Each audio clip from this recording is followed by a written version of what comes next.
جنگ کے سوا کوئی چارہ نہیں ہے، میں تمہیں اعلان جنگ کرتا ہوں۔ وہ جواب میں کہنے لگے کہ ہمارے اندر مسلمان عربوں کے ساتھ لڑنے کی ہمت نہیں، ولیکن نصالحہ کا اللہ تغزونا، ہم آپ سے صلح کرتے ہیں، مصالحت کرتے ہیں کہ ہمارے ساتھ لڑائی نہ لڑیں، ولا تردن عن دیننا، اور ہمیں ہمارے دین سے بھی زبردستی نہ پھیرے، الا ان نودی الیک کل عام الف حلہ، البتہ ہم غیر مسلم ذمی بن کر آپ کی اسلامی حکومت میں رہنے کا حق مانگتے ہیں، اور اس کے بدلے میں آپ کو سالانہ جزیے کے طور پر 2000 چادریں دے دیا کریں گے، الفن فی سفر و الفن فی رجب، 1000 چادر بنا کے ہم آپ کو سفر کے مہینے میں دے دیا کریں گے اور 1000 رجب کے مہینے، وثلاثین درعن عادیہ من حدید، اور لوہے کی 30 زرہیں وہ بھی آپ کو سالانہ ہم دیا کریں گے۔ یہ چیزیں دے کے نبی علیہ السلام سے انہوں نے صلح کی پیشکش کی، فصالحہم علی ذلک، نبی علیہ السلام نے صلح کر لی کہ ٹھیک ہے، اگر اسلامی حکومت اور اسلامی ملک میں رہنا چاہتے ہو تو پھر تمہیں غیر مسلم ہونے کی حیثیت سے جزیہ دینا پڑے گا۔ جب مسلمان پر زکوٰۃ فرض ہے اور اس کو دینی پڑتی اسلامی حکومت کو، تو جو غیر مسلم وہاں رہے گا اس کے جان اور مال کے تحفظ کی خاطر ان کو جزیہ جو ہے اسلامی حکومت کو ادا کرنا پڑتا ہے۔ قال نبی صلی اللہ علیہ وسلم والذی نفسی بیدہ ان الہلاک قد تدلی علی اہل نجران، حضور نے قسم کھا کے فرمایا کہ بربادی نجران والوں پر قریب آ چکی تھی، وَلَوْ لَعَنُوا، اگر میرے ساتھ وہ مباہلہ کر لیتے، لَمُسِخُوا قِرَدَةٌ وَخَنَازِيرٌ، تو یہ بندر اور سور بنا دیے جاتے، ان کی شکلیں تبدیل ہو جاتی، وَلَسْتَرَمْ عَلَيْهِمُ الْوَادِي نَارًا، اور ان کا تمام علاقہ جو ہے وہ آگ کے شعلوں سے بھڑک اٹھتا، وَلَا اسْتَأْصَلَ اللَّهُ نَجْرَانَ وَأَهْلَهُ حَتَّى الطَّيْرَ عَلَى رُءُوسِ الشَّجَرِ، یہاں تک نجران جلتا کہ درختوں پر بیٹھے ہوئے پرندے بھی چھوتے وہ بھی جل جاتے، اس قدر خدا کا عذاب آتا۔ وَلَمَّا حَالَ الْحَوْلُ عَلَى النَّصَارَىٰ كُلُّهُمْ حَتَّىٰ يَهْلِكُوا، سال نہیں گزرنا تھا کہ سارے عیسائی جو تھے وہ صفحہ ہستی سے مٹ جاتے۔ یہ واقعہ آپ کے سامنے اس بات کی کھلی ہوئی دلیل ہے کہ نبی علیہ السلام کے سچا نبی ہونے کی یہ عظیم الشان دلیل ہے، یہ آپ کے معجزات میں سے ہے۔ خداوند عالم نے جو دیگر دلائل النبوہ آپ کو عطا کیے تھے ان میں سے ایک یہ زبردست دلیل ہے کہ عیسائیت جو تھی نبی علیہ السلام سے مباہلہ کرنے سے انکار کر گئی اور وہ بھاگ گئے اور نبی علیہ السلام کے دلائل کا وہ مقابلہ نہ کر سکے۔ دوسری اس واقعے میں وہ بات جو ہمارا موضوع چل رہا ہے کہ آل رسول میں صرف 5 افراد اس وقت جو موجود تھے وہ شامل ہیں، ان کے علاوہ اگر کوئی ہوتے تو حضور ان کو بھی ساتھ لے کے چلتے، صرف جو حضرت علی اور فاطمہ اور حسن و حسین کو لے کے چلے، حقیقت میں یہی 5 آل رسول ہیں جن پر صدقہ اور زکوٰۃ بھی حرام ہے۔ اب کوفے میں جب کہا جاتا ہے کہ جی یزید کا تو قصور ہی کوئی نہیں ہے، وہ تو ابن زیاد نے سارا خاندان نبوت برباد کیا ہے، اب تھوڑا سا پیچھے دیکھیں تاریخی طور پر جو میں محدثین کی کتابوں سے ڈھونڈ کے لایا ہوں۔ وکان نعمان بن بشیر الانصاری علی الکوفہ، صحابی رسول نعمان بن بشیر کوفہ پر گورنر تھے۔ فبعث حسین بن علی علیہ مسلم بن عقیل، تو حضرت حسین نے مکے سے مسلم بن عقیل کو بھیجا تھا کہ جاؤ ذرا کوفے والوں کے حالات معلوم کرو، جو انہوں نے خط لکھے اگر درست ہے تو میں وہاں چلا جاتا۔ اب یہ نعمان بن بشیر انتہا درجہ کے نیک اور متقی صحابی تھے۔ اب فقام رجل ممن یحوی یزید بن معاویہ الی نعمان بن بشیر، نعمان بن بشیر گورنر کوفہ کے سامنے ایک یزید کا ٹاؤٹ کھڑا ہوا، کہنے لگا فقال انک ضعیف مستضعف، کہ اے گورنر آپ انتہا درجہ کے کمزور ہیں، آپ کوئی ایکشن ہی نہیں دے رہے. یہ مسلم بن عقیل آ کے لوگوں سے بیعت لے رہا. قال لہ النعمان، صحابی رسول جو سچا ہوتا ہے اس کا جواب دیکھیے کتنا عظیم و شان ہے. فرماتے لَأَنْ أَكُونَ ضَعِيفًا فِي طَاعَةِ اللَّهِ أَحَبُّ إِلَيَّ مِنْ أَنْ أَكُونَ قَوِيًّا فِي مَعْصِيَتِهِ، کہ میرے لیے اللہ کی فرمانبرداری اور اطاعت میں کمزور رہنا زیادہ بہتر ہے اس بات سے کہ میں خدا کی نافرمانی میں طاقتور بن جاؤں. یعنی میں خدا کا نافرمان بن کر طاقتور نہیں بننا چاہتا کہ میں امام حسین کے حامیوں پر ایکشن لوں، بلکہ اس معاملے میں تو میں کمزور ہی بہتر ہوں، کیونکہ یہ اللہ کی اطاعت ہے. میں امام حسین کو کوئی بھی نقصان نہیں دے سکتا. تو اس شخص نے پھر خبیث نے یزید کو خط لکھا ہے دمشق میں کہ یہاں تو جو گورنر مقرر ہے یہ کوئی ایکشن ہی نہیں لے رہا، نعمان بن بشیر. اب آپ اندازہ لگائیں کہ یزید کا قصور ہے یا نہیں. فدعا یزید مولا لہو یقال لہو سرجون فاستشارہ، یزید نے اپنا اسپیشل جو مشیر ایڈوائزر رکھا ہوا تھا عیسائی، سرجون رومی اس کا نام تھا، اس سے مشورہ لیا.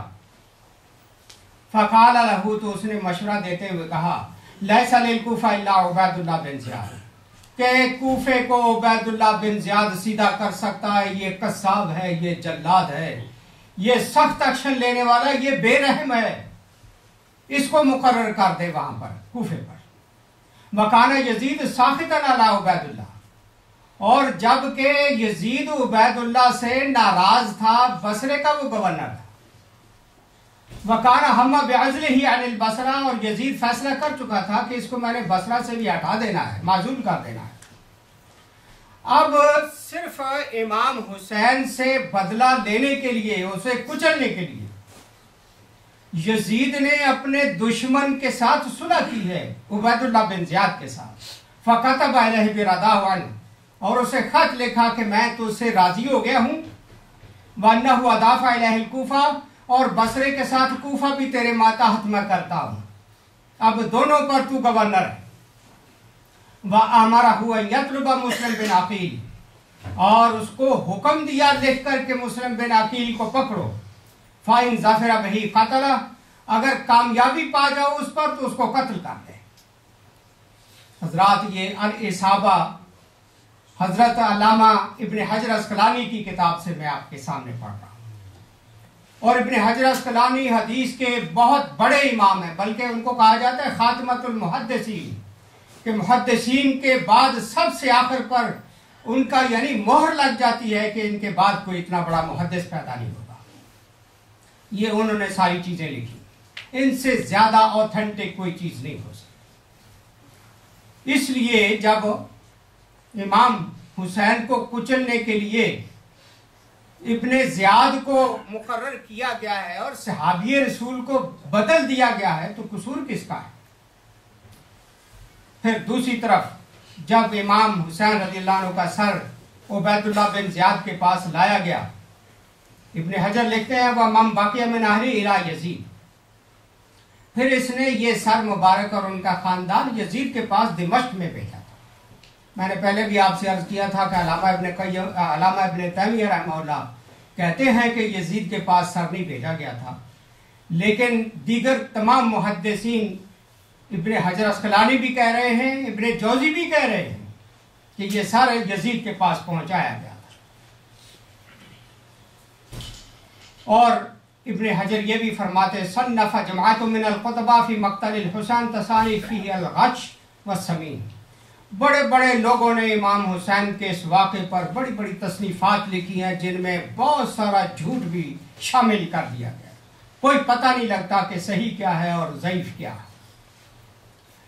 اور ابن حجر امام نخعی کے بارے میں لکھتے ہیں، امام نخعی کہتے ہیں لو کنت فی من قاتل الحسین ثم ادخل الجنہ لاستحییت ان انظر الی وجہ رسول اللہ صلی اللہ علیہ وسلم، امام نقی کہتے ہیں کہ اگر میں ان لوگوں میں شامل ہوتا جنہوں نے امام حسین سے لڑائی لڑی ہے اور پھر مجھے کسی وجہ سے جنت میں بھی داخل کر دیا جاتا تو میں کبھی بھی نبی علیہ السلام کے سامنے آنکھ نہیں اٹھا سکتا تھا۔